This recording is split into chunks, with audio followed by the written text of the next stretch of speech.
By the year 2050, near 8% of the Earth's population will live in urban cities, applying the most conservative estimates to current domestic demographic trends. The human population will increase by about 3 billion people by then, an estimated in acres of new land about 20% higher, larger than Brazil will be needed to grow enough food to feed them if traditional farming methods continue as they are practiced today. At present, throughout the world, over 80% of land that is suitable for rising crops in the use. Historically, some 15% of that has been lined with by poor management practices. What can be done to ensure enough food for the world's population to live on? The concept of indoor farming is not new, since house production of tomatoes and other produce has been invoked for some time. What is new is the urgent need to scale up this technology to accommodate another 3 billion people. Many believe an entirely new approach to indoor farming is required, employing cutting-edge technologies. One such proposal is for the vertical farm, and the concept is of multi-story buildings in which food crops are grown in environmentally controlled conditions. As situated in the heart of urban cities, they would drastically reduce the amount of transportation required to bring food to consumers. Vertical farms will need to be efficient, cheap to construct, and safe to operate. If successfully implemented, proponents claim vertical farms offer the promise of urban renewal, sustainable products of a safe and very varied food supply through year-round production of all crops, and the environmental repair of ecosystems that have been sacrificed for horizontal farming. It took him 10,000 years to learn how to grow most of the crops we now take for granted. Along the way, we despoiled most of the land we worked, often turning verdant in natural ecozones into semi-arid deserts. Within that same time frame, we evolved into an urban species in which 60% of human population now lives vertically in cities. This means that for the majority, we humans have shelter from the elements. We subject our food-bearing plants to the rigors of the great outdoors and can do no more than hope for a good weather year. However, more often than not now, due to a rapidly changing climate, that is not what happens. Massive floods, long droughts, hurricanes, and severe monsoons take their toll each year, destroying millions of tons of valuable crops. The supporters of vertical farming claim many potential advantages for the system. For instance, crops would be produced all year round, and they would be kept in artificially controlled, optimum growing conditions. There would be no weather-related crop failures due to droughts, floods, or pests. Other food could be grown organically, eliminating the need for herbicides, pesticides, and fertilizers. The system would greatly reduce the instance of many infectious diseases that are acquired at the agricultural interface. Although the system would consume energy, it would return energy to the grid via methane in generation and from composting in non-edible parts of plants. It will also dramatically reduce the fossil fuel use by cutting out the need for tractors, plants and shaping. A major drawback of vertical farming, however, is that the plants would require artificial light. Without it, those plants near the windows would be exposed to more sunlight and grow more quickly, reducing the efficiency of the system. Single-story greenhouses have their benefits of nature overhead lights, even so many still need artificial lighting. Multi-story facilities with no nature overhead lights would require far more. Generating enough light could be prohibitively expensive unless cheap renewable energy is available, and this appears to be rather a failure aspiration than a likelihood for the near future. One variation on vertical farming that has been developed is to grow plants in stacked trails that move on rails. Moving the trails allows the plants to get enough sunlight.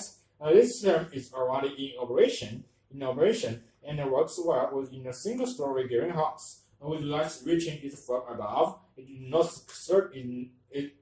is not certain, however, that it can be made to work without the overhead natural light. Vertical farming is an attempt to address the undoubted problems that we face in producing enough food for a growing population. At the moment, though more needs to be done to reduce the detrimental impacts it would have on the environment, particularly as regards the use of energy, where it is possible that much of our food will be grown in skyscraper in future. Most experts currently believe it is far more likely that we will simply use the space available on urban rooftops.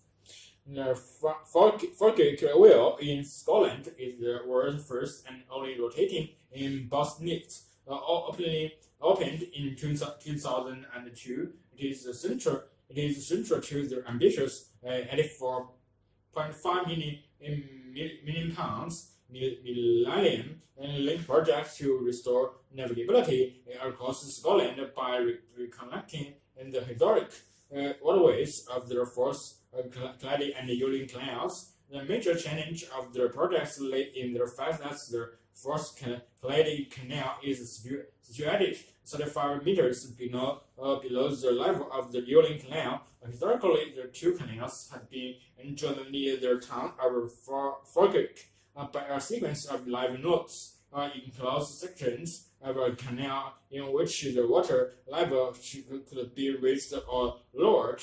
That stepped down across a distance of 1.5 kilometers. This had been dismantled in 1933, thereby breaking the link. When the project was launched in 1994, the British Waterways Authority were keen to create a dramatic 21st century landmark, which could not only be a fitting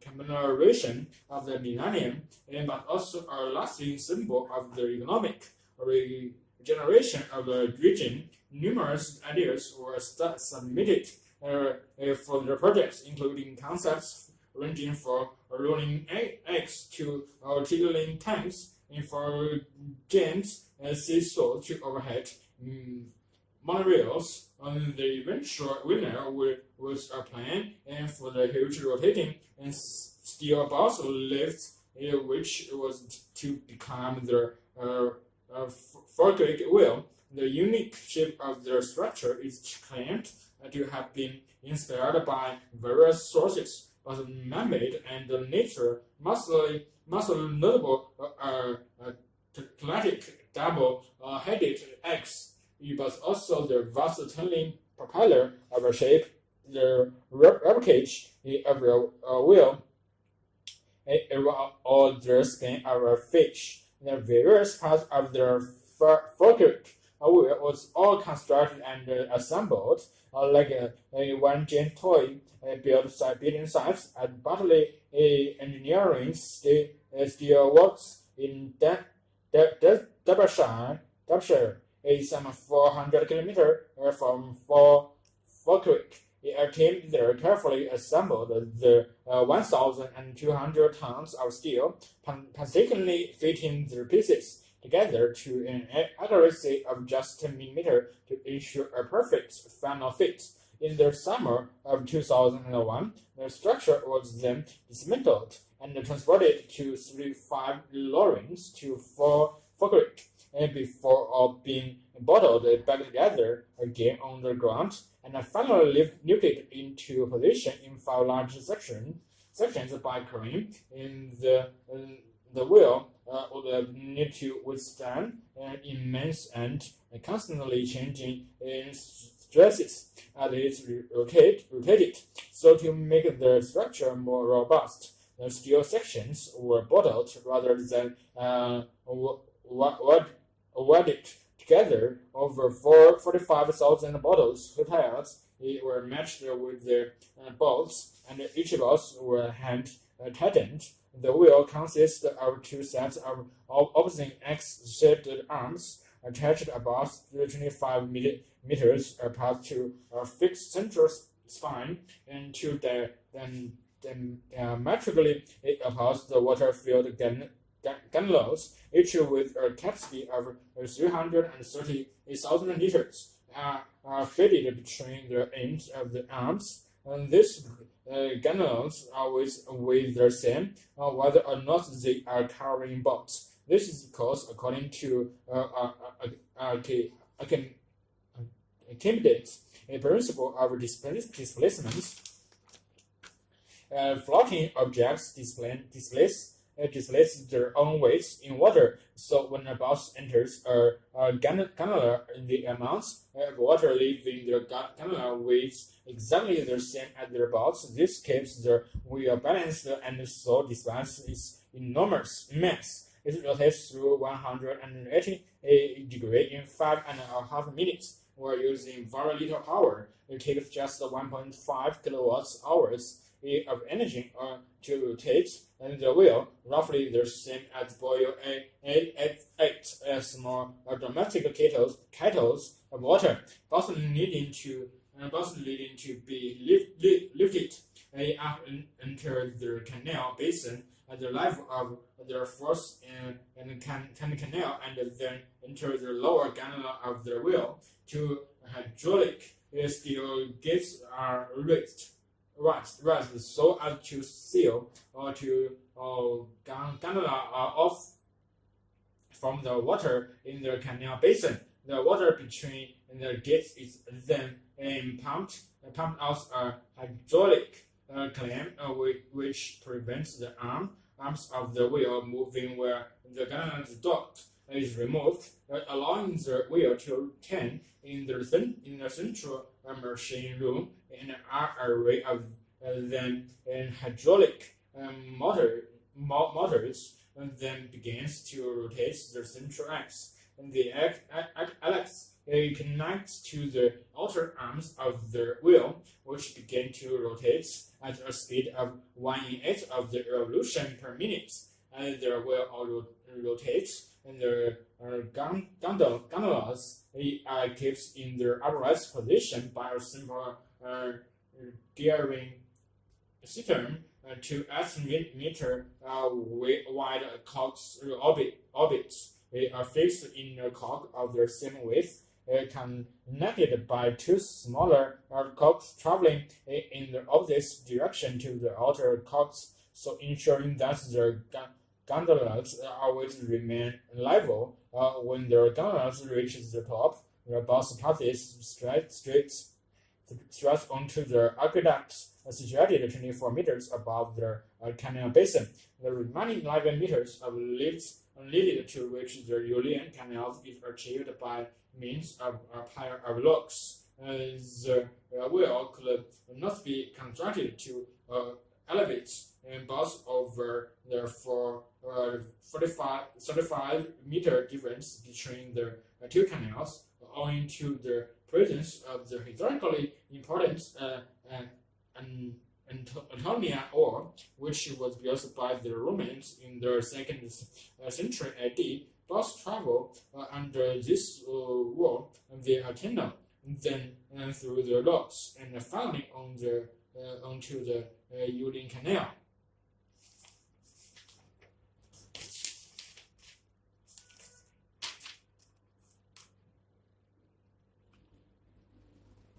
Such is our dependence on the fossil fuels, and such is the volume of carbon dioxide already released into the atmosphere. Thus, many experts agree that significant global warming is now inevitable, and they believe that the best we can do is keep it at a reasonable level. And at present, the only serious option for doing this is cutting back on our carbon emissions. But where a few countries are making major strides in this regard, the majority are having greater difficulty. Even scientists are beginning to explore the alternative of geoengineering, a term which generally refer to the international large-scale manipulation of the environment.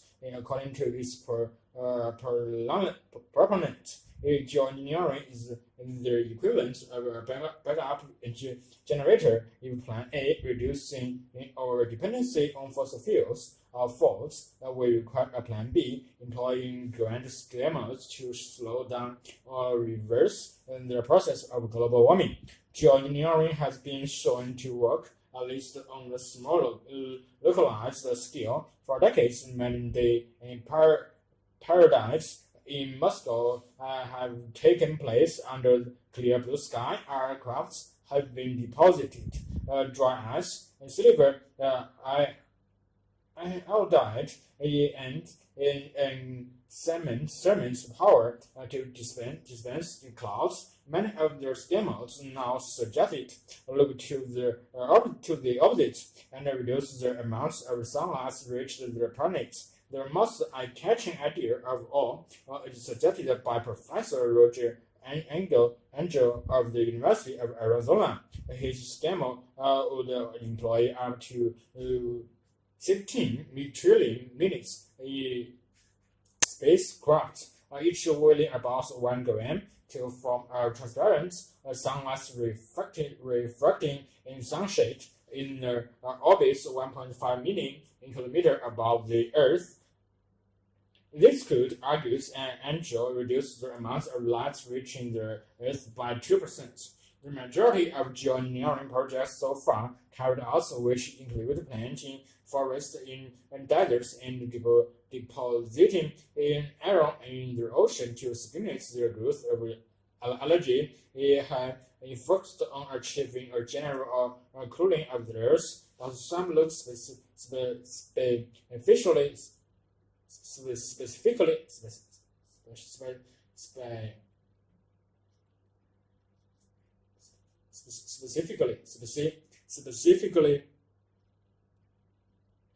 as reversing the metally as the poles, particularly the Arctic. The reason is that if you replenish the ice sheets and the frozen waters of the high latitudes, more light will be reflected back into the space, so reducing the warming of the oceans and atmosphere. The concept of releasing aerosol spreads into the stratosphere above the Arctic has been proposed by several scientists. This would involve using sulfur or hydrogen and sulfide aerosols, so that sulfur dioxide would form clouds, which could in turn lead to a global dimming. The idea is modeled on historical volcanic explosions, such as that of Mountain Pinatubo in the Philippines in 1991, which led to a short-term cooling of the global temperatures by 0.5 degrees. Scientists have also scrutinized whether it is possible to preserve the ice sheets of Greenland, which reinforced high tension caps, preventing icebergs for moving into the sea. Meanwhile, in the Russian Arctic, geoengineering plans include the planting millions of bridges trees, whereas the region's native evergreen pines shed the slow and absorb radiation, and birches would shed their leaves in winter, thus enabling radiation to be reflected by the slow, usually Russian rivers to increase cold water flow or to as forming areas could also be used to slow down warming. And see some climate scientists about will such schemes ever be implemented. Generally speaking, those who are most curious and cautious about geoengineering are the scientists involved in the research. Andrew says that his plan is no substitute for developing renewable energy. The only permanent solution.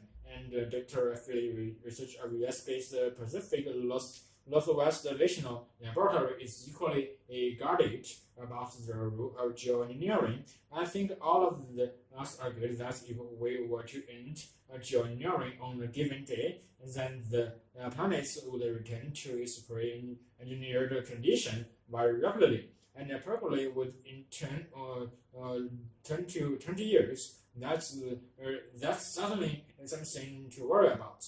The U.S. National Center for Atmospheric Research has already suggested that the proposal to inject the fields into the atmosphere must affect rainfall patterns across the tropics in the Southern Ocean. Geoengineering plans to inject stratospheric aerosols or to see the clouds. It would act to cool their planets and act to increase the extent of sea ice. But all the models suggest some impacts on the distribution of precipitation. A further risk with geoengineering projects is that you can overshoot. Say Dr. Dan Lund from the University of Bristol's schools of geophysical scientists, who have studied the likely impacts of the sunshade and arousal schemes on the economics. You may bring global temperature back to pre-natural levels, but the risk is that the polar will be warmer than they should be, and the tropics will be cooler than before industrialization. To avoid such a scenario, Lawton says Andrew's projects will have to operate at half strength, all of which reinforces his view that the best option is to avoid the need for geoengineering altogether. This is the main reason why geoengineering is supported by many in the scientific community, is that most researchers have little faith in the ability of politicians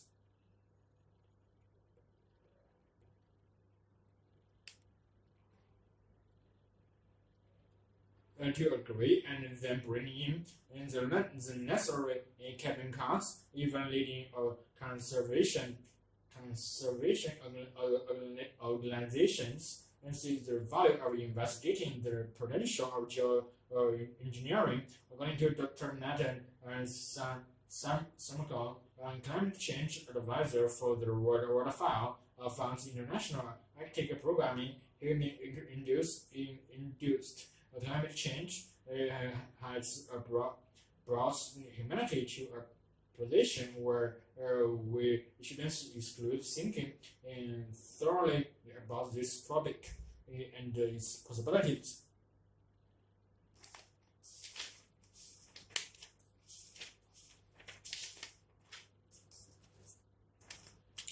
On 19 July 1545, English and French fleets were engaged in a sea battle off the coast of the southern England in the area of water called the Solent between Portsmouth and the way, which among the English vessels were worshipped by the name of Marios, built in Portsmouth some 35 years earlier.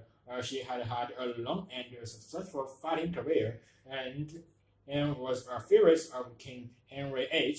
Accounts of what's happened to their ship vary, and were witnesses agree that she was not hit by the French. Some maintain that she was overladen and sailing too low in the water. Others that she was mishandled by undisciplined crew. What is undisputed, however, is that the Marios sank into the Solent that day, taking at least 500 men with her. After her battle, attempts were made to recover the ship, but this failed.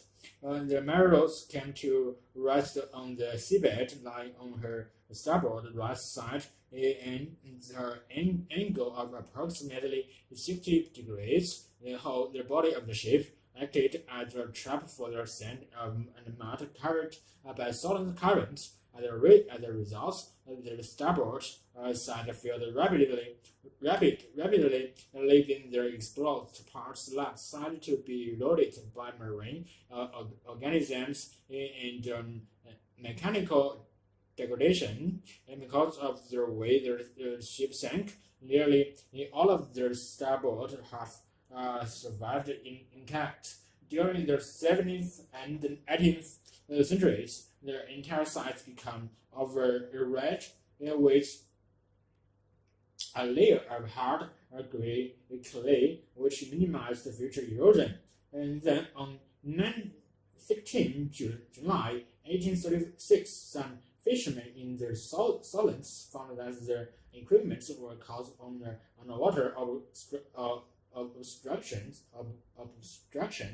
and which turned out to be the Marios. The diver John Danley happened to be exploring another sunken ship nearby, and the fishermen approached him, asking him to free their gear. Then he dived down and found their equipment caught on the timber, protruding slightly from their seabed. Exploring further, he uncovered several other timbers and a bronze gun, and then continued diving on their sides intermittently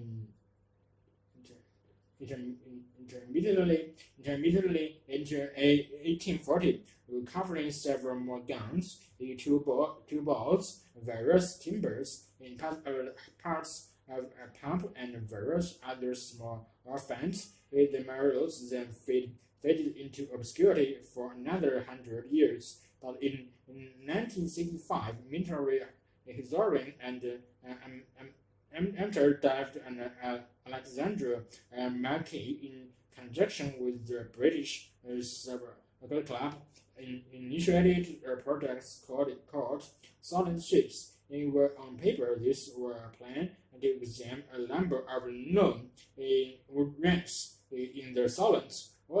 And Mackey really hoped for was to find the Marios. Original research techniques proved unsatisfactory, so Mackey entered into collaboration with Horrent, a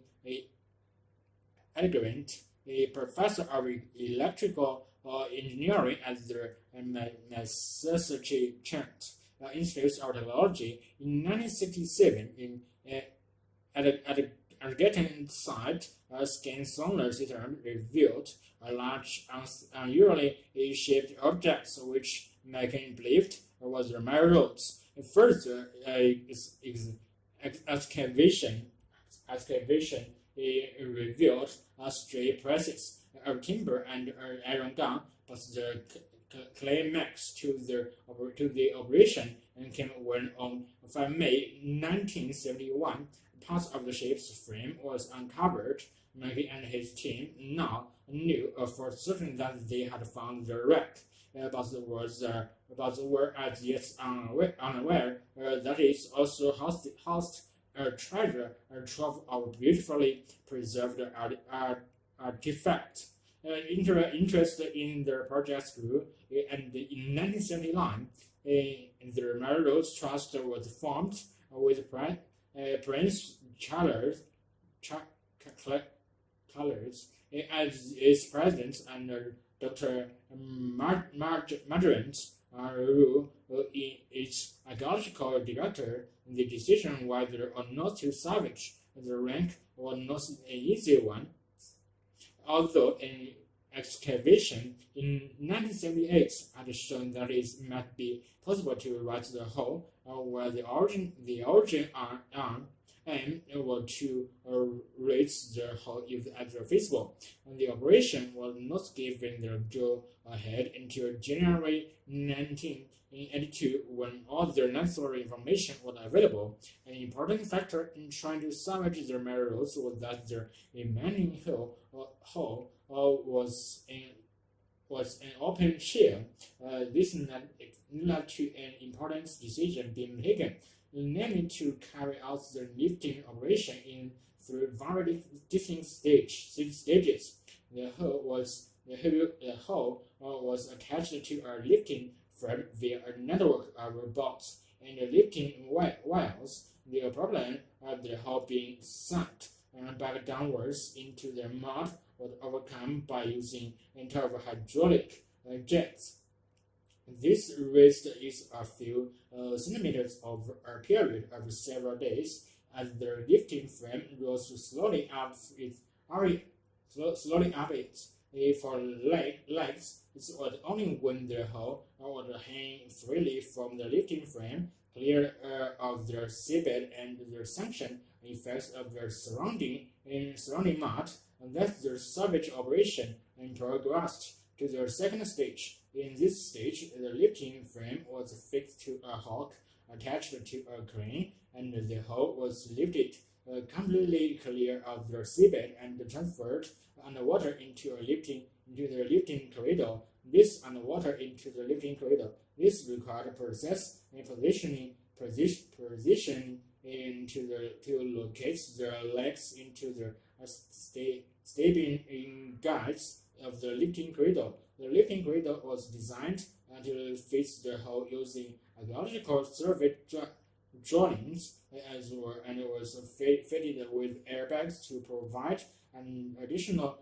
cushioning and for the hull's delicate timber framework. The third and final stage was to lift the entire structure into the air, by which time the hull was also supported from below.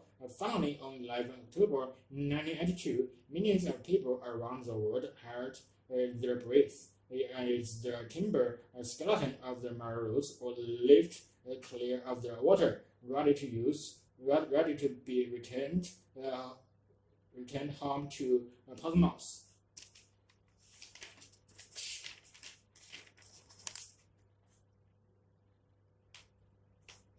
Easter Island, or Rapture as is known locally, is home to several hundred ancient human statues.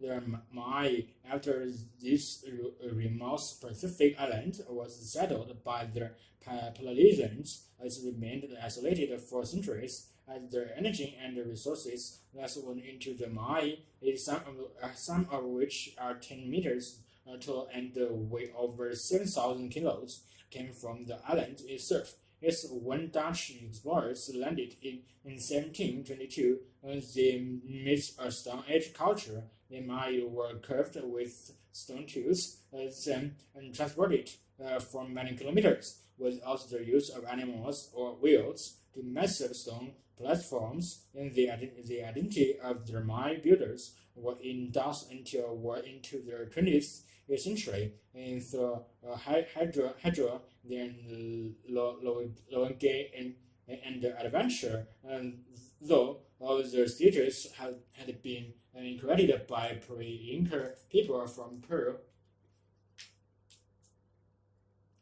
Best-selling Swiss author Erich of belief they were built by standard extraterrestrials. Modern science, linguistics, archaeological and genetic evidence has definitely proved the Maya builders were Polynesians, but not how they moved their creations. Local folklore maintains that their status worked, where researchers have intended to assume the ancestors dragged their status somehow using ropes and logs. And when the Europeans arrived, Rabi was a grassland with only a few schooling entries in the 1970s and 1980s, though researchers found pollen preserved in lake sediments, which proved the island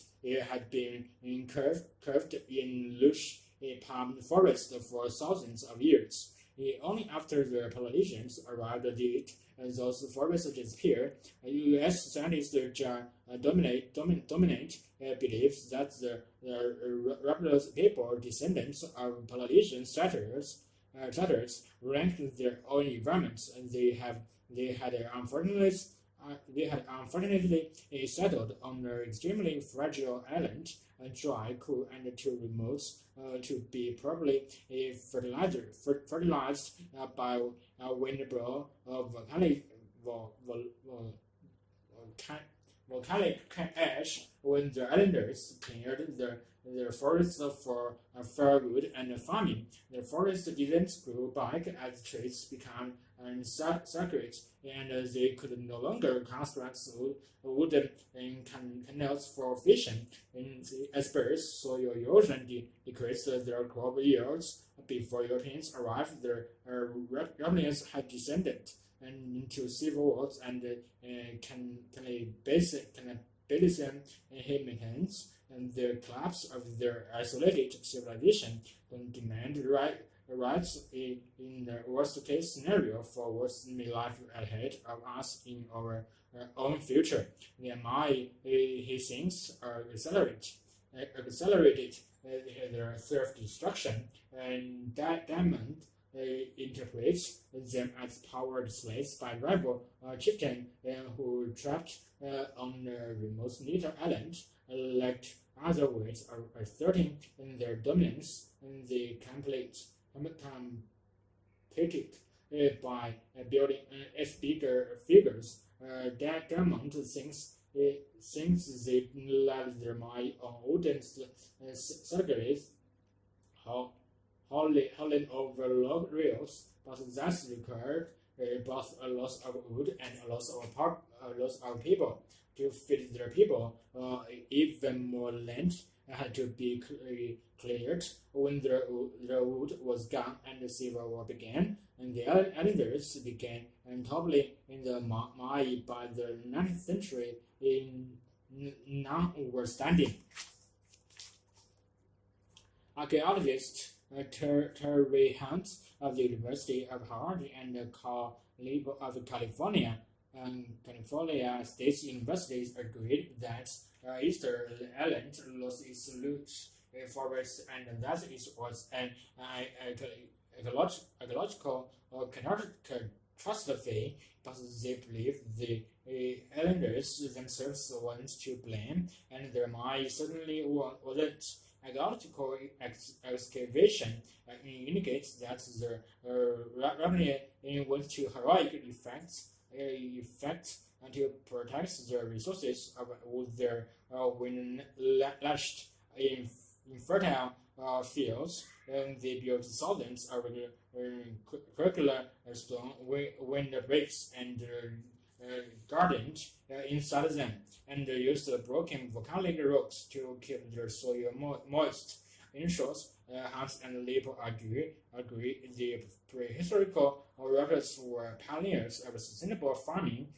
Hans and Liebel content that my building was an activity that helped keep the peace between islanders. They also believe that moving their Maya required a few people and no wood, because they were worked upright on that issue. Hans and Lipsy archaeological evidence backs up rabbit folklore. Recent experiments indicate that the That's as few as 18 people could, with 3 strong ropes and a bit of practice, easily maneuver a 1,000 kilogram my replica a few hundred meters. Their figures fast leaves tilted them forward and D-shaped beats allowed hundreds to roll and rock them side to side. Moreover, Hans and Lippo are convinced that their settlers were not wholly responsible for the loss of the island's trades.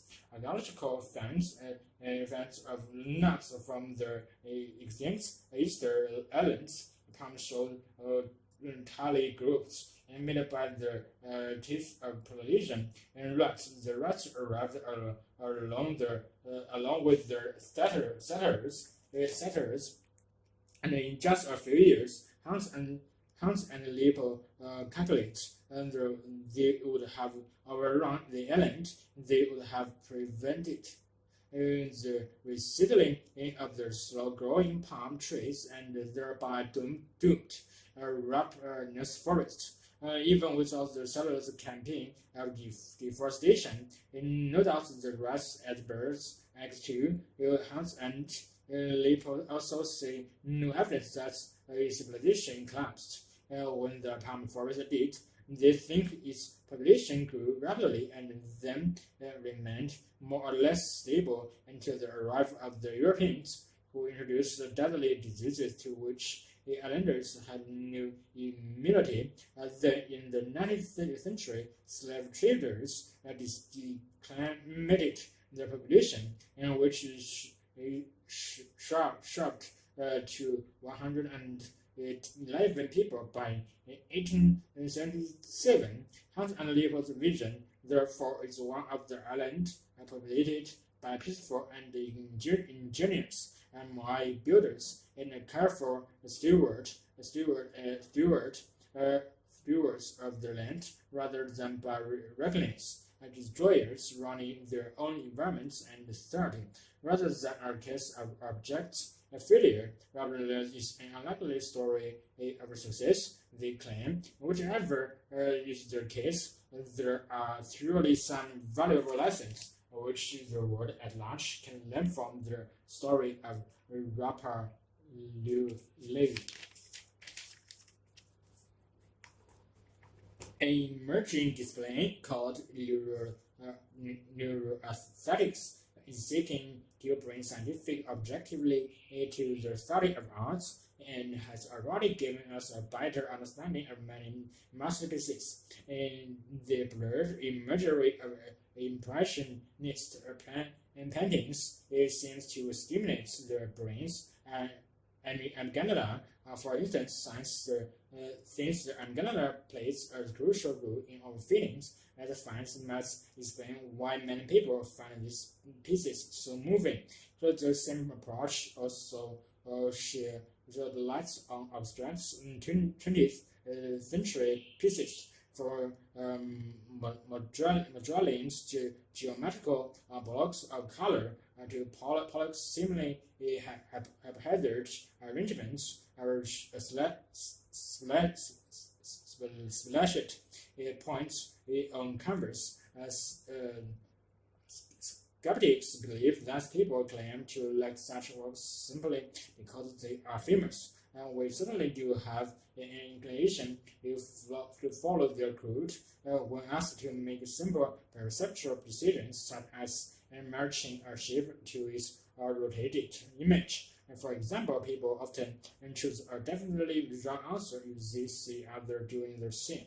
It is easy to imagine that this mentally would have even more impacts on for the concepts like arts appreciation, where there is no right or wrong answer.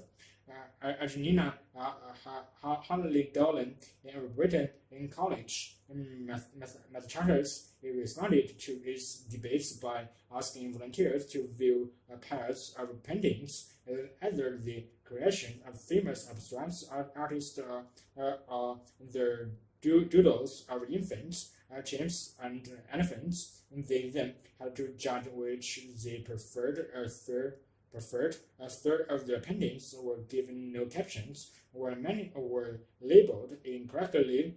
Volunteers might think they were viewing James Matthew brushstrokes when they were actually seeing an acclaimed masterpiece. In each set of trials, volunteers generally preferred the work of renowned artists, even when they believed it was by an animal or a child. It seems that the viewers can sense the artist's vision in paintings, even if they can't explain why.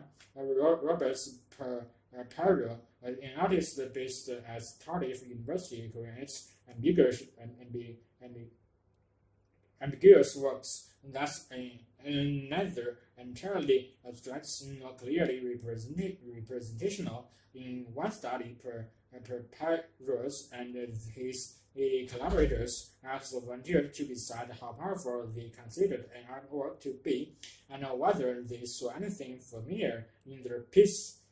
The longer they took to answer these questions, the more highly they rated the piece under scrutiny, and the greater their neural activity. It would seem that their brain sees these images as puzzles, and the harder it is to decipher the meaning, the more rewarding is the moments of recognition. And what about artists such as Mandarin, in whose paintings consist exclusively of horizontal and vertical lines encasing blocks of color? Mandarin's works are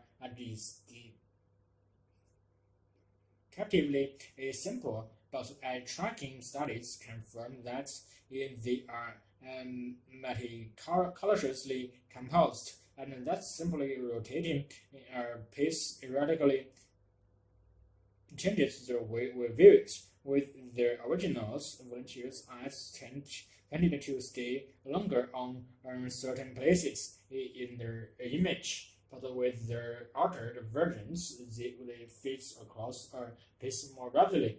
As a result, the volunteers considered their altered versions less pleasable when they later rated the work. In a similar study, Oceans Veterans of Toronto University asked volunteers to compare original paintings with ones which had altered by moving objects around within their frame. He found that almost everyone preferred the original, whether it was a Van Gogh still life for an abstract by Mario Veracena, also found that changing the composition of the paintings reduced activation in those brain areas linked with meaning and interpretation. In other experiments, Alex Forsyth of the University of Liverpool analyzed the several intricacies of different pieces of art, and her results suggest that many artists use a key level of detail to please the brain too little, and the work is boring, but too much. It results in a kind of perceptual overload. According to Forsyth, what's more appealing pieces, both abstract and representational, and show signs of fractals, repeated motifs, recurring in different scales. Fractals are common throughout nature. For example, in the shapes of mountain peaks or their branches or trees, it is possible that our visual system, which involved in the great outdoors, finds it easier to process such patterns. It is also intriguing that the brain appears to process movements when we see a handwriting letter, as if we are replaying the writer's moments in our creation. This has led some to wonder whether Pollock's works feel so dynamic, because the brain reconstructs the energetic actions that artists use as he candid. This may be down to our brain's mirror neurons, which are known to mimic others' actions. The hypothesis will need to be thoroughly tested. However, it must even be the case that we could use neuroaesthetic studies to understand the longevity of scientists' uses of artwork, or the fashions of the time must shape what is currently popular. Works that are best adapted to our visual system may be the most likely to lineage once their trends or previous generations have been forgotten. And it's still earlier days for their field of neuroaesthetic, and these studies are probably only a taste of what is come. It would, however, be foolish to reduce art's appreciation and to assess our scientific laws. We shouldn't underestimate the importance of the style of a particular artist, their place in history, and the artistic environments of their time. Abstract art offers both a challenge and the freedom to play with different interpretations. In some way, it's not so different to science, where we are constantly looking for systems and decoding means so that we can view and appreciate the world in a new way.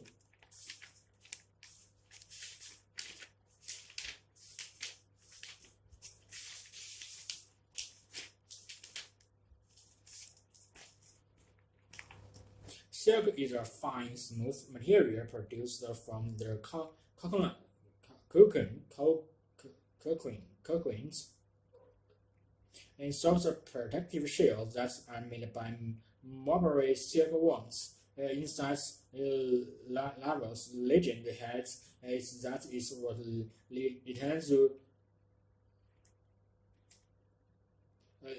wife of the Yellow Emperor, a ruler of China in about 3000 BC, which discovered silkworms. One account of the story goes that as she was taking a walk in her husband's gardens, she discovered the silkworms were responsible for the destruction of several mulberry trees. She collected a number of cocoons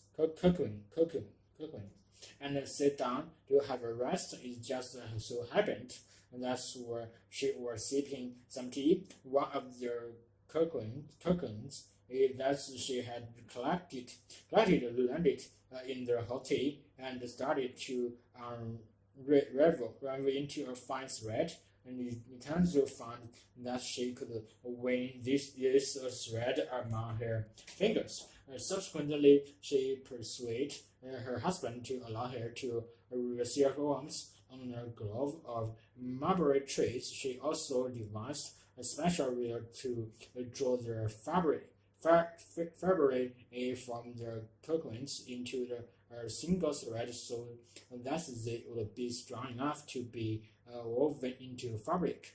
Where it is unknown just how much of this is true, it is certainly known that silk cultivation has existed in China for several millennia.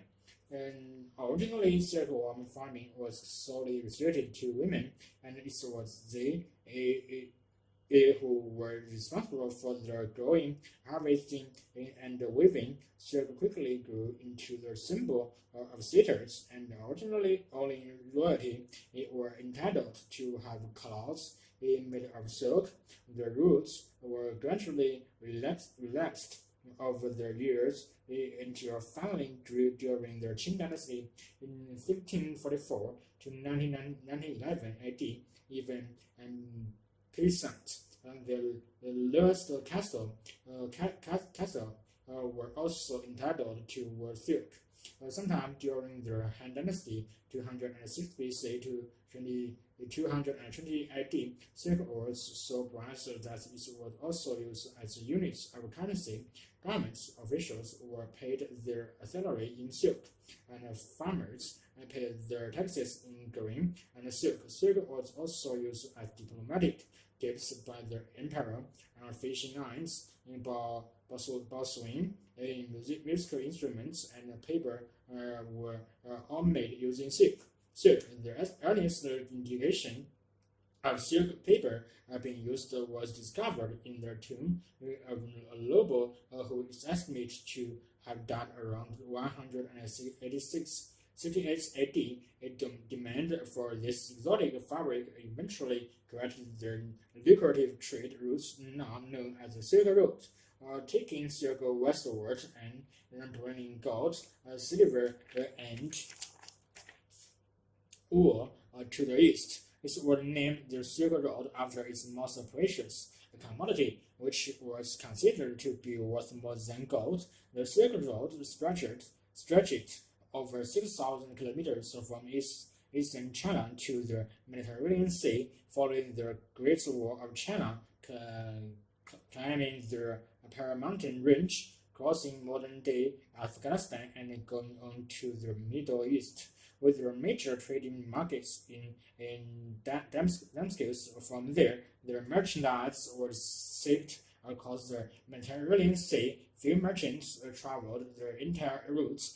Goods were handled mostly by a series of middlemen, and with the mobile silkworm being native to China, the country was the world's sole producer of silk for many hundreds of years. The secrets of silk mating eventually reached the rest of the world via the emperor, which ruled over the Mediterranean region of the South Europe, North Africa, and the Middle East during the period 330 to 14 in 553 AD. According to another legend, monks working for the Byzantine Emperor Justinian smuggled silkworm eggs to Constantinople.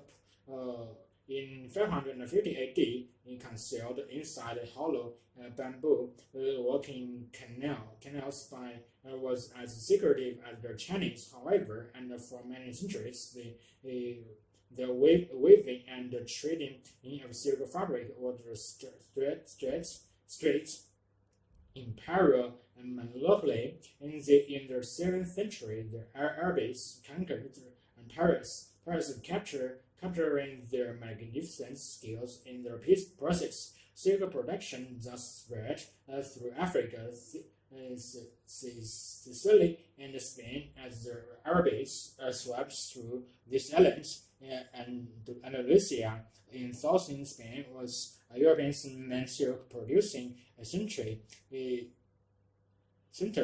in the 10th century. By the 30th century, however, Italy had become a European leader in silk production and exports. Valentine merchants traded extensively in silk and encouraged silk growers to settle in Italy. Even now, silk producer persist in the province of Cambo in northern Italy enjoys an estimated reputation. The 9th century and industrialization saw the downfall of the European silk industry. Cheaper Japanese silk, in which was greatly fascinated by the opening of the Suez Canal, was one of the many factors during the trend. That in the 20th century, new man-made fabrics such as nylon started to be used in what had traditionally been silk products, such as stockings and parallel charts. The two world wars, which interrupted the supply of raw material from Japan, also stifled the European silk industry.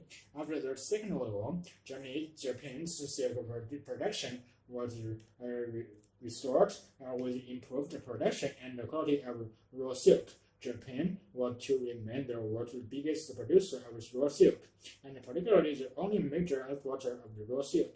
Until the 1970s, however, in more recent decades, China has gradually recaptured its position as the world's biggest producer and exporter of raw silk and silk yarn, and today around 125,000 metric tons of silk are produced in the world, and almost two-thirds of that production takes place in China. Animal migration, however it is defined, is far more than just the movements that takes place at regular intervals, often in the annual cycle that may involve many members of a species, and is rewarded only after a long journey. It suggests inherited instincts. The biologist Danjo has identified 5 characteristics that apply in varying degrees and combination to all migrations. They are prolonged movements that carry animals outside a familiar habitats. They tend to be linear, not zigzagging. They involve special behaviors concerning in preparation, such as overfeeding and arrival. They demand special allocations of energy, and one more, migrating animals maintain an interest, maintain a intense attentiveness to their greater mission, which keeps them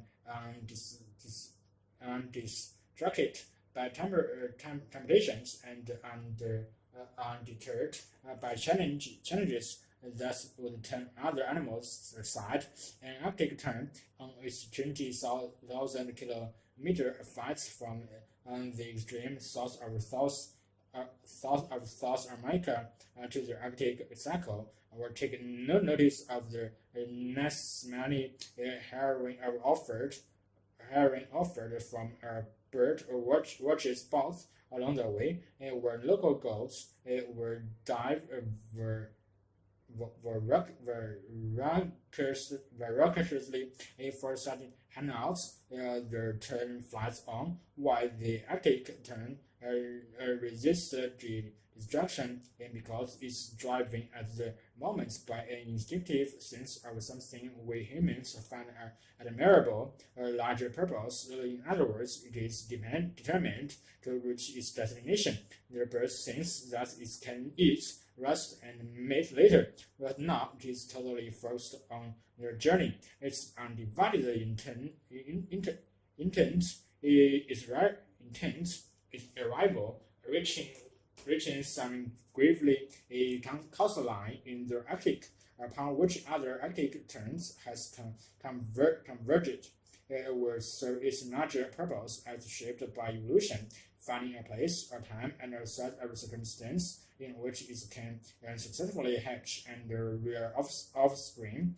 But migration is a complex issue, and biologists define it differently depending in part on what sorts of animals they study. John Berger of the University of Montana, who works on the American prolongo and other large terrestrial mammals, prefer what he calls a simple, practical definition study to its best.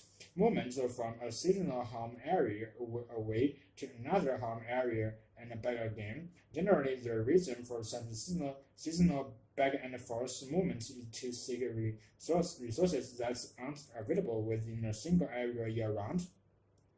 But daily vertical movements by the plankton in the ocean, upward by night to seek food, downward by day to escape predators, can also be considered migration. So can the movements of aphelids when having depleted their young leaves on one foot planes, and their offspring, and then fly onward to the different host plane with no one aphid ever returning to where it started.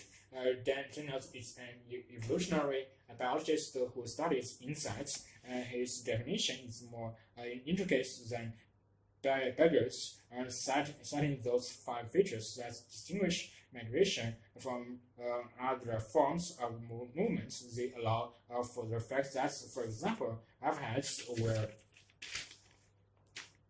become sensitive to blue lights from the sky when it's time for takeoff on their big journey, and sensitive to yellow lights reflected from tender young leaves. When it's appropriate to land, and birds were fighting themselves with heavy feeding in advance of long migration flights. The value of this definition, Daniel argues, is that these forces focus attention on what the phenomenon of wilderness migration shares with the phenomenon of the archetypes, and therefore helps guide the researchers towards understanding how evolution has produced them all. Human behavior, however, is having a detrimental impact on animal migration. The prolonged, which resembles an antelope, though they are unrelated.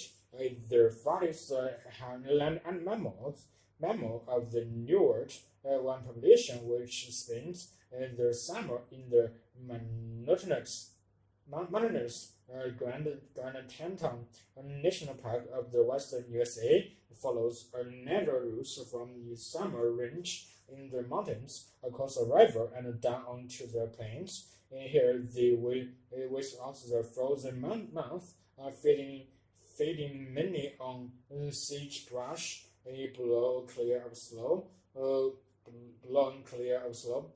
These prolonged are notable for their invariance of their migration routes and the severity of this transcription as 3 bottlenecks. If they can't pass through each of the 3 during their spring migration, they can't reach the boundary of summer grazing. If they can't pass through again in autumn, skating south onto those wind-blown plants, and they are likely to die trying to overwinter in their deep slough. Prolonged dependent on descent, vision, and speed to keep safe from predators, traverse high, open shoulders of land, where they can see and run as one of their bottlenecks. Fostered hills rise from a V, leaving a corridor of open ground only about 150 meters wide, filled with private homes. Increasing development is leading toward a crisis for the prolonged, threatening to choke off their pathway. Conservation scientists, along with some biologists and land managers within the USA's National Park Service and other agencies, are now working to preserve migrational behaviors, not just species and habitats. A national forest has recognized the path of their prolonged, much of which it passes across its land as a protected migration corridor. Thus, neither the Forest Service nor the Park Service can control what happens to private land and as a bottleneck. And with certain other migration species, their challenge is complicated and further by vastly greater distance traversed, more jurisdictions, more borders, more dangers along the way. We will require wisdom and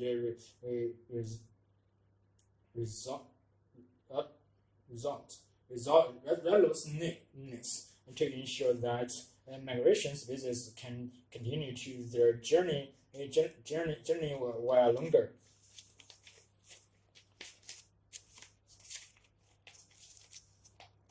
Occasionally, in some difficult musical compositions, there are beautifully but easy and parts to so simple a beginner could play with them. So it's with mathematics As well, there are some discoveries described in advanced mathematics that do not depends on specialized knowledge, not even on algebra, geometry, or trigonometry. Instead, they may involve at most a little arithmetic, such as the sum of the two odd numbers is even, and common sense. Each of the 8 chapters in this book illustrates this phenomenon, and one can understand every step in the reasoning. The thinking in each chapter uses most only elementary arithmetic, and sometimes not even that. Thus, all readers will have the chance to participate in the mathematical experience, to appreciate the beauty of the mathematics, and to become familiar with its logical yet intuitive style of thinking. One of the purposes in writing this book is to give readers who haven't had the opportunity to see and enjoy real mathematics and their chance to appreciate the mathematical ways of thinking. I want to reveal not only some of the fascinating discoveries, but more importantly, the reasoning behind them.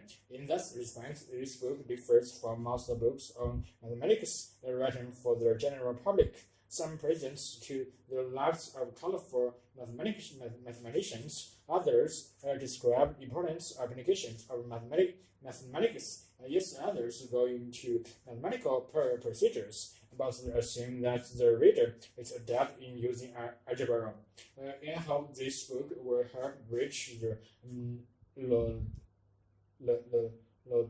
notorious gap that separates the two cultures, the humanity and the science. Science, or should I say the right brain, intuitive, and the left brain, and analytical, numerical, as the chapter where illustrates mathematics is not restricted to the analytical and the numerical. Intuition plays a significant role, and the alleged gap can be narrowed or completely overcome by anyone, in part because each of us is far from using the full capacity of either side of the brain to illustrate over human potential. As such, a structural engineer who is an artist, and an electrical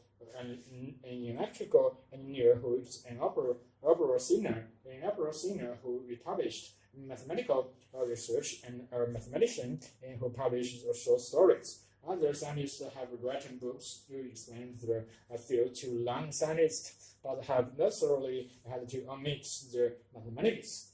Although it provides the foundation of their theories, the reader must remain tantalized, skeptical, rather than involved participants, since the appropriate language for describing in the details in much of science is in mathematics, whether the subject is expanding universe, subatomic particles, or molecules, though the broad outline of scientific theory can be sketched intuitively. When a part of the physical universe is finally understood, its description often looks like a page in a mathematical text. Still, the mathematical reader can go far in understanding mathematical reasoning. This book presents the details that illustrates the mathematical styles of thinking, which involves sustained step-by-step analysis, experiments, and insights. You will turn these pages much more slowly than when reading a novel or a newspaper. It may help you to have a pencil and paper ready to check hands and carry out experiments. As a result, I kept in mind 2 types of readers: those who enjoy mathematics until they were turned off by unpleasant episodes, usually around 5th grade, and mathematics aficionados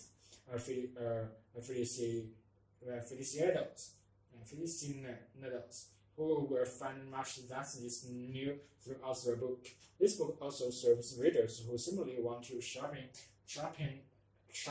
their analytical skills. Many careers, such as law and medicine, require extend, process, analyze. Each chapter offers practice in following a sustained and closely agreed line of thought. That's mathematics. Mathematics can develop this skill is shown in these two testimonials.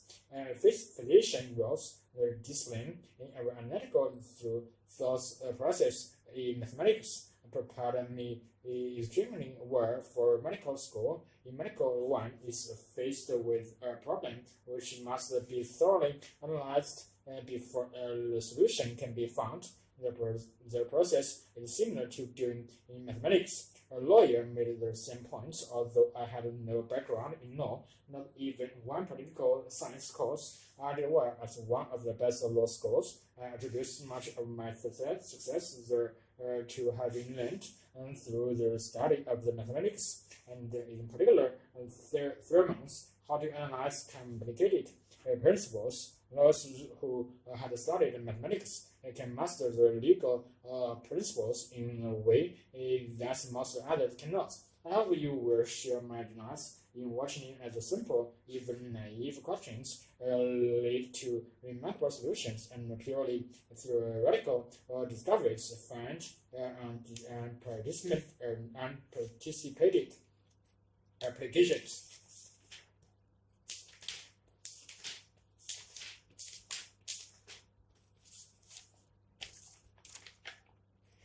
Two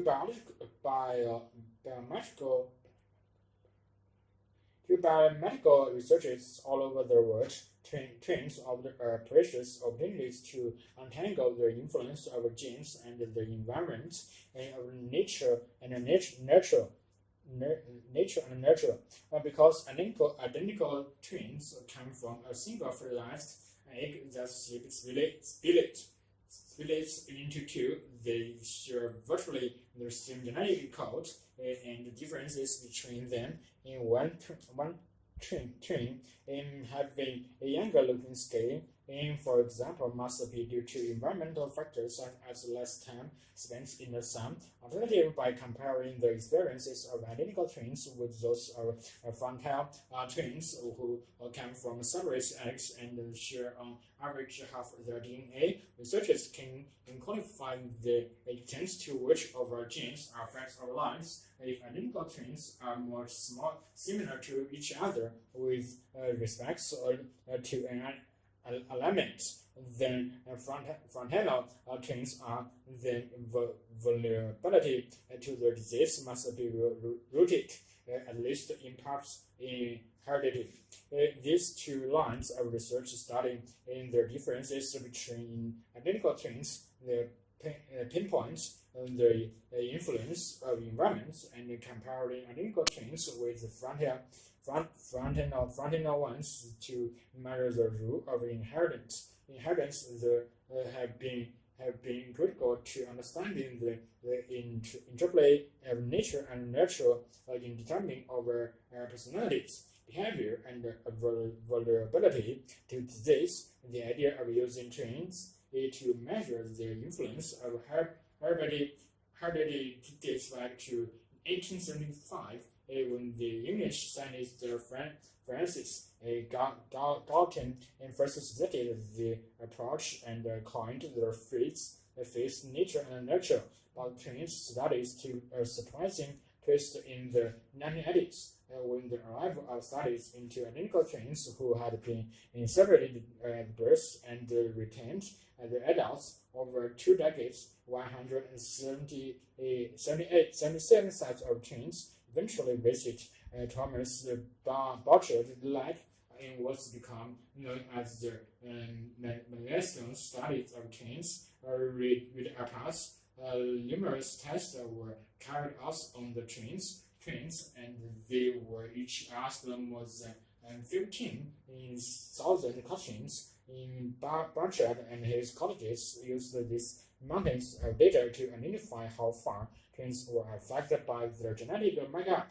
And the key to their approach were statistical concepts and called it heritability. In broader terms, the heritability our traits measures the extent into which a difference among members of a population can be explained by differences in their genetics. And whatever Blanchard and other scientists looked, it seemed, and they found the invisible hand of genetic influence helping to shape our lives. Lately, however, twin studies have helped the scientists to a radical new conclusion, and that nature and nurture are not the only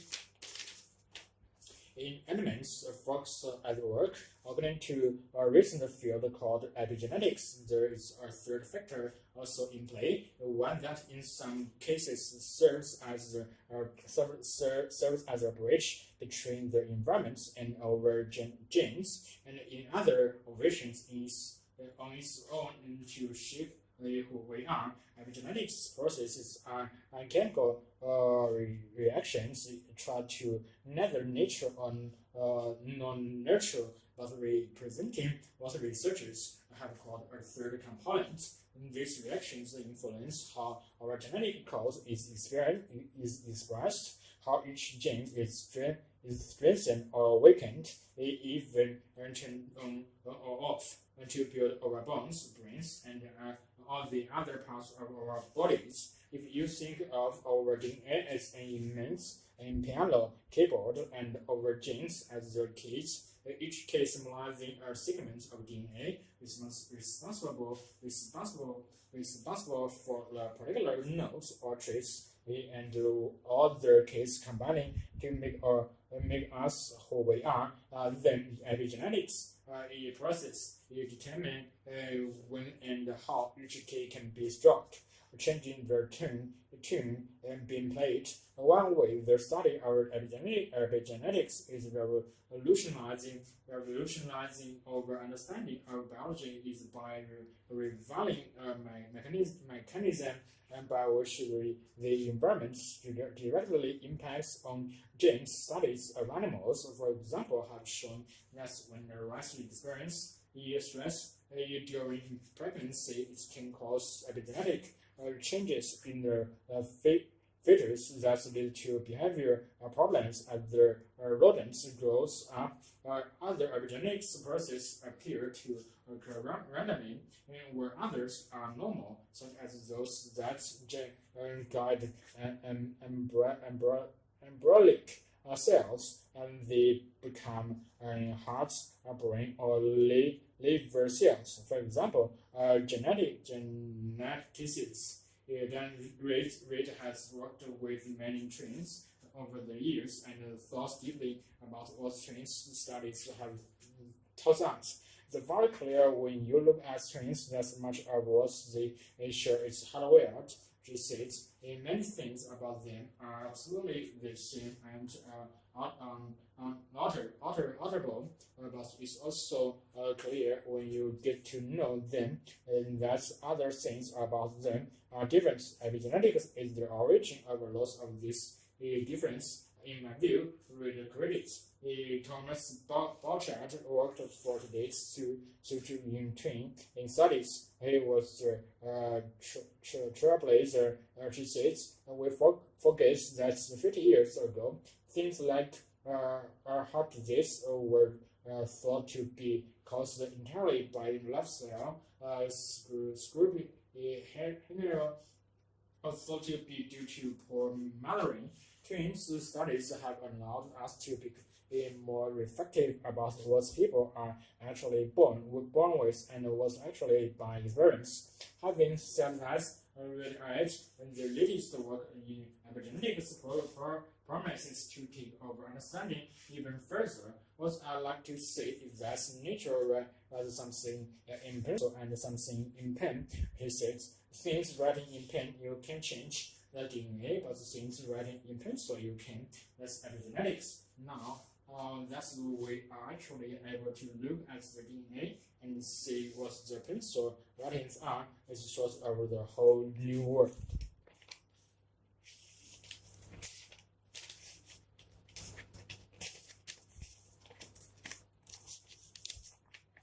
Though we must think of film as an essentially visual experience, we really cannot afford to underestimate in the importance of film sound. A meaningful soundtrack is often as complicated as the image on the screen, and is ultimately just as much the responsibility of the director. The entire soundtrack consists of three essential ingredients: the human voice, sound effects, and music. These three tracks must be mixed and balanced, and so as to produce the necessary emphasis, which in turn creates desired effects. Topics, which essentially refer to the three previously mentioned tracks, are discussed below.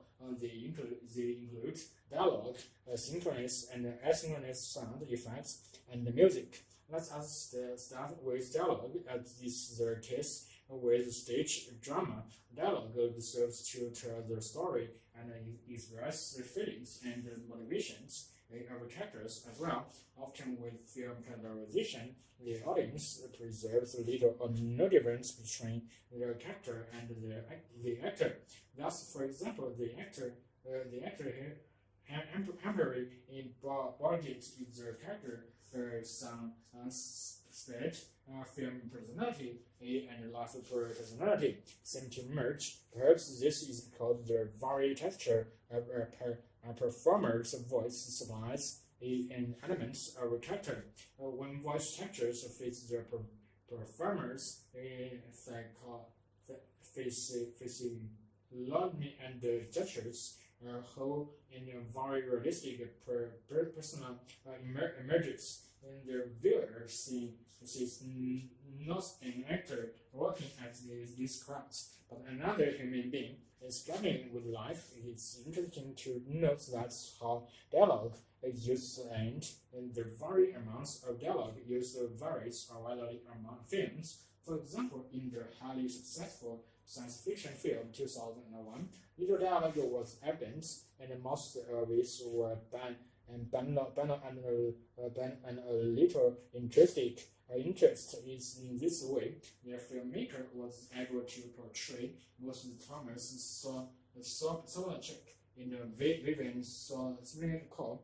In the introduction to the film, the inadequacy of human response when compared with the magnificent technology created by man and the visual beauties of the universe. The comedy Bring Up Baby, on the other hand, presents particularly non-stop dialogue delivered at a breakneck speed. And this use of dialogue underscores not only the diesel quality of the character played by Catherine Hepburn, but also the absurdity of the film itself, and thus its humor in the audience is bounced from gag to gag and conversation to conversation. In conversation to conversation, there is no time for audience reflection, and the audience is caught up in the whirlwind of a gifty in simply in managing to follow the applause. And this film presents pure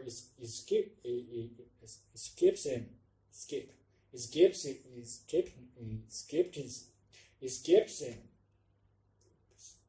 Synchronous sound effects are those sounds which are synchronized or matched with what is revealed. For example, if the film portrays a character playing the piano, the sound of the piano are projected.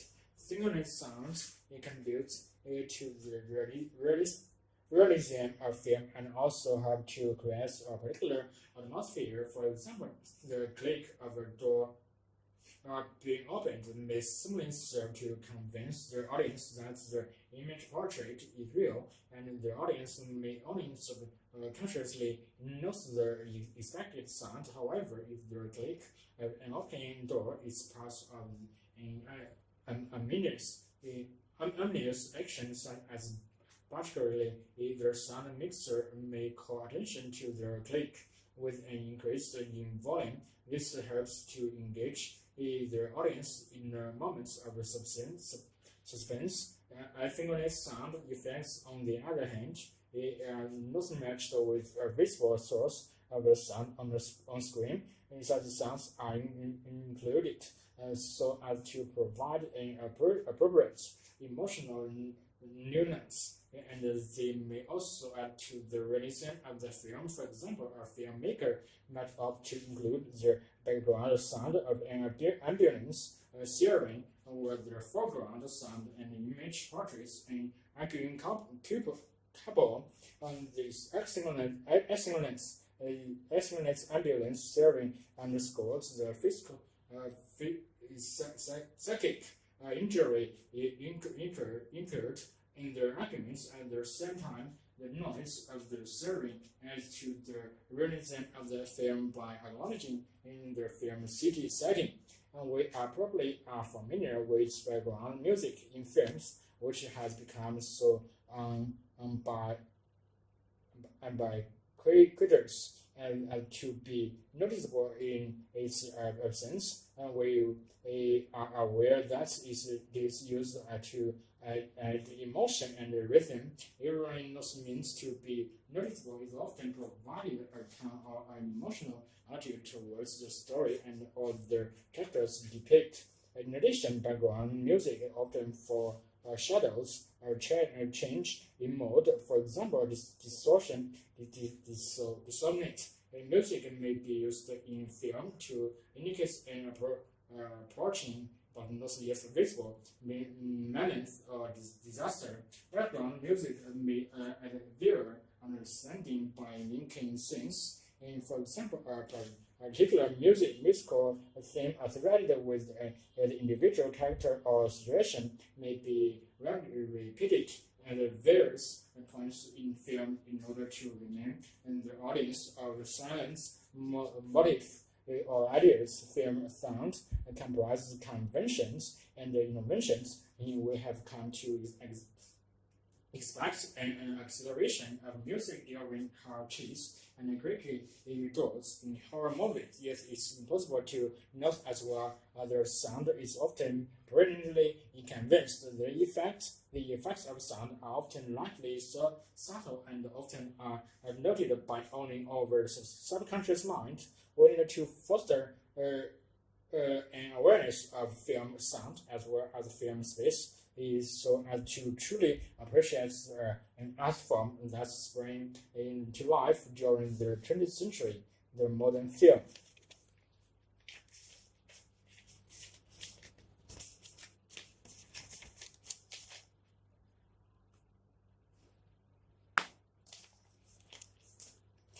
Of all mankind's manifold creations, language must take part of place. Other inventions, the wheel, agricultural slide bread, many have transformed over material existence, but the advance of language is what made us human. Compared to language, or other inventions pale in significance, since everything we have ever achieved depends on language and organic format. Without language, we could never have embarked on our ascent into unparalleled power over other animals and even over nature itself. But language is foremost, not just because it comes first. In its own right, it is a tool of invention of composing also of 25 or 30 sounds. That's infinite variety of expression, which words have in themselves no likeness to what is in our mind, allow us to disclose to others its whole secrets, and to make known to those who cannot penetrate.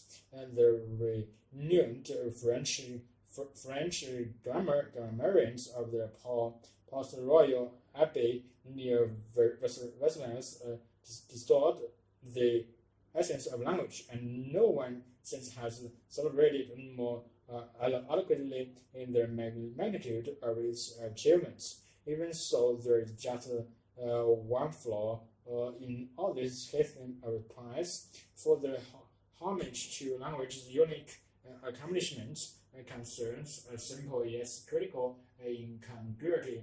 A language is mankind's greatest invention, except, of course, that it was never invented. And this appearance paradox is at the core of our fascination with language, and it holds many of its secrets. Language often seems so skillfully drafted that one can handle the image is as anything other than the perfect handiwork of a master craftsman. How else could this instrument make so much out of barely 3 dozen immensely morals of sound in themselves? This configuration of mouth, P, F, B, V, T, D, K, G, S, H, A, E, and so on, amount to nothing more than a few haphazard speech and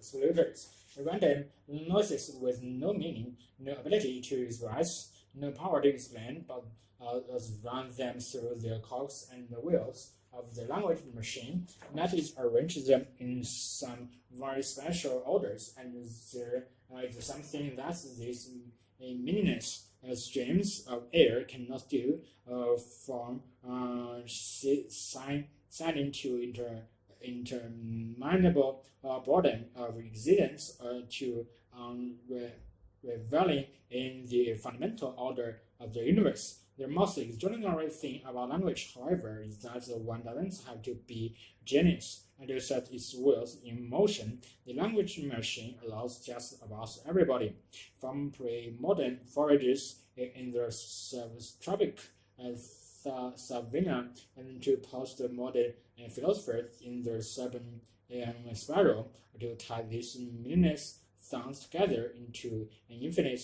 variety of subtle senses and all apparently without their slight exertion. It is precisely this deceptive is usually taken for granted. The wheels of language run so smoothly that one really bother to stop and think about all the resourcefulness and the expertise that must have gone into making it kick. Language conceals art. Often it's only the estrangement of foreign tongues, which is their many exotic and outlandish features, that brings home the wonder of language design. One of the surest stunts that some language can pull off is an ability to build up words of birth, breaking in length and thus expressed in one word. What English takes a whole sentence to say. The Turkish word, to take one example, means nothing less than you are one of those whom we can turn into a town dweller. In case you were wondering, this monastery really is one word, not merely many different words squashed together. Most of its components cannot even stand up on their own, and if that sound like someone of a freak, then consider summarizing the language spoken on the banks of the Europeans some 5,000 years ago, and by the people who invented writing and thus enable the documentation of history. A summary work like when he had made it suitable for her must seem rather thin compared to the Turkish classics above. What is so impressive about it, however, is not its lengthiness, but rather the reserve, the flirty compactedness of its construction, and the word is made up of different slots, each corresponding to a particular portion of meaning. This sleek design allows the single sounds to convey useful information, and in fact, even the absence of a sound has been listed to express something specific. If you were to ask which these in their summary words corresponded to their pronouns. If in English translation were when he had made it suitable for her, then the answer would have to be nothing, meaning a very particular kind of nothing. Nothing, and thus stands in the empty slots in the middle. When the technology is so fine-tuned, then that's if a non-sound, when carefully placed in a particular position and has been invested with a specific function, who could possibly have come up with such a nifty contraption?